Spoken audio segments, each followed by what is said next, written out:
Hello, humans, and welcome to another episode of Gen X Gamer. We have the phone files here, and let's talk about Atari, guys. Let's talk about Atari and how they can be dominant in the future, right? Not right now. Now, I put the old college hat on here to guesstimate some figures for you, right? So we can look forward to what Atari could do. Now, based on their financial reports that are available publicly, okay, we took the figure of zero point 0.8 million euros over a 6-month period, and then I prorated, those figures based on hardware sales, right, and where they could be, by the end of say this year, and what they have to look forward to. So by the end of this year, I approximate that Atari must have sold by now anywhere from 12,000 to 25,000 units. Depends how things go, right?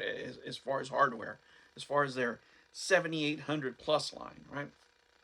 I think one of the more popular items is going to be the My Arcade product, the handheld. Because let me tell you, every person that I've shown that to is just like, what? I like this, and they like the price point, they like everything. Also, this, let me tell you, for these holidays, the Pac-Man Plus, it's been a hit. It's been a hit. Everybody that's seen it has liked it. They've asked me how much it is, where to get it, stuff like that. So, I think they have some popular products. They don't have the numbers yet. What is it that you're looking forward to, right? Now, if you're looking, and I started looking, you guys can tell me. You guys have more experience. I'm barely coming into the Atari here the last 2 years, but I see prices for these 7800 for some items pretty up there. Even for the repros, people are selling them on eBay, which is, and sometimes they're even more expensive than Atari, which is, I mean, who's buying these? Maybe somebody who can't get them internationally, maybe, I don't know. Regardless, guys, prices are stable. There is a market there for the homebrew scene, which, let's face it, as far as I can tell, and you guys can tell me if I'm wrong, doesn't seem to be too organized, right? But at this point, Atari, with a 25,000, say, console base share, is probably only for the smaller, creators out there, the smaller home brewers that want to make some money. If let's say your game is popular, super popular, right? And you made something really good that's able to go on this console, how many can you sell? I'd say 5,000 out of the 25,000. That'd be great, right? Depending how much you're charging for the game. But if you keep it at their price, $39.95, for a smaller creator, you can make a good chunk of change depending on what your costs are, right? Of course, you can always, just sell it digitally or whatever. But there's a market to market there to be had for smaller creators. What would it take for somebody larger, right? Let's say, who can I think of that is a little bit, even though they're independent, they're a little bit larger. What is it? Sacred Symbols, Colin, whatever his name is. He says that a good release for them is about 25,000 units, right?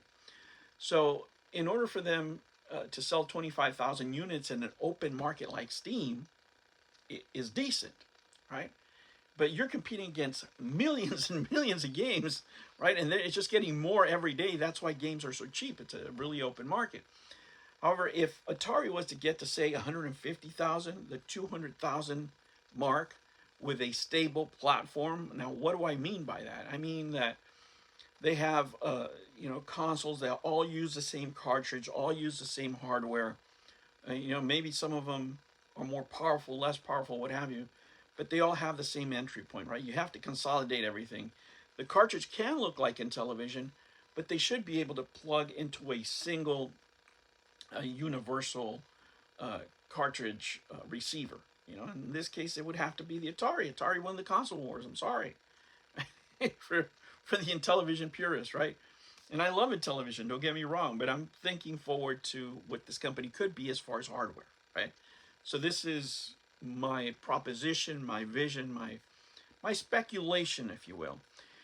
If they're able to grow the business with a more powerful platform until they get to the 150, 200,000, then independent creators are really going to have to take a look at it, because in a captured market like that, you have in Steam, you're going to get lost in the mix.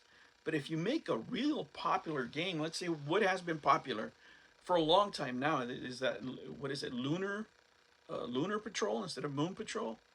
That game looks amazing. Can you imagine, the install base on a Lunar Patrol if it came out for the 7800 officially? I mean, I don't know what the legalities of all that stuff would be. Just think about it, right? Just think about it. If you have a 200,000, 100, say 150,000 install base, and you're able to sell, these games at $40, and you sell 10,000, that's a pretty good chunk of change, right? What if Sacred Symbols, they sell 25,000, but the game's at $10. If they put it on a cart and put it on Atari, now they can charge $39.95. Shoot, they could charge $24.95. They making twice as much as before, less the hardware, whatever Atari's cut is going to be. But that is something that Atari can look forward to, because let me tell you something, guys. In the future, what's coming up, even though, when we think about today's gaming, usually the news is very negative.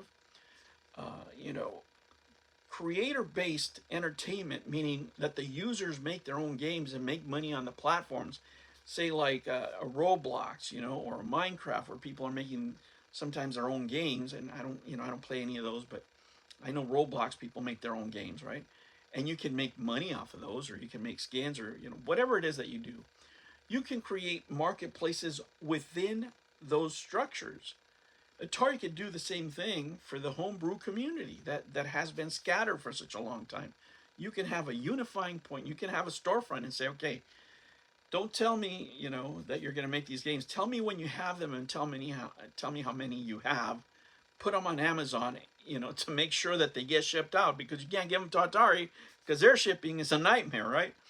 But if you put them there, then we'll promote them and we'll sell them through our system, and then you can do something like that. And companies, like the Sacred Symbol Company, or other independent creators out there that are getting lost in the sauce of Steam, where they release a game and nobody ever sees it, nobody ever knows what's going on, now can have a place where they can put a game, and yeah, they're only going to sell 10,000 copies, 20,000 copies, but they sell for twice as much as they did before.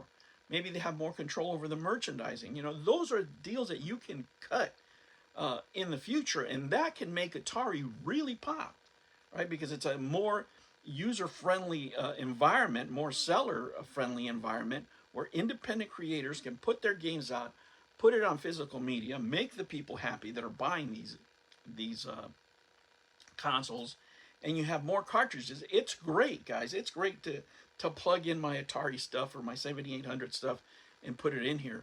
But how great would it be to put a Shovel Knight in here, or a Lunar Patrol, brand new cartridge that somebody paid for, somebody developed, invested a few $1,000s and put it on here, and now I'm enjoying this game that is a homebrew, but is a great game. Those are the things that can open up for Atari if they're able to break that 100,000 mark, right? And let's face it, guys, they're barely starting. But at some point, they have to unify the hardware and say, this is our platform. Yeah, we're going to make things that look, like if they buy a ColecoVision in the future, or in television, whatever it is, we can make repros, but these carts need to be able to plug in here so our market is expansive, and people across platforms, across all these different consoles, they can play all of our games. That could be a way, guys. That could be a way. We can only hope. Those are my thoughts, right? Those are my conclusions based on what I saw there. This is just conversation for us to have during the holidays. I hope you guys have the week off. If you don't, maybe you're listening to this while you're driving or you're about to go to bed. And I thank you for being here, guys. If you like this kind of content, please make sure you like, subscribe. And if you really want to support the channel, join if you can for 99 cents. I'll catch you on the next one. Take care.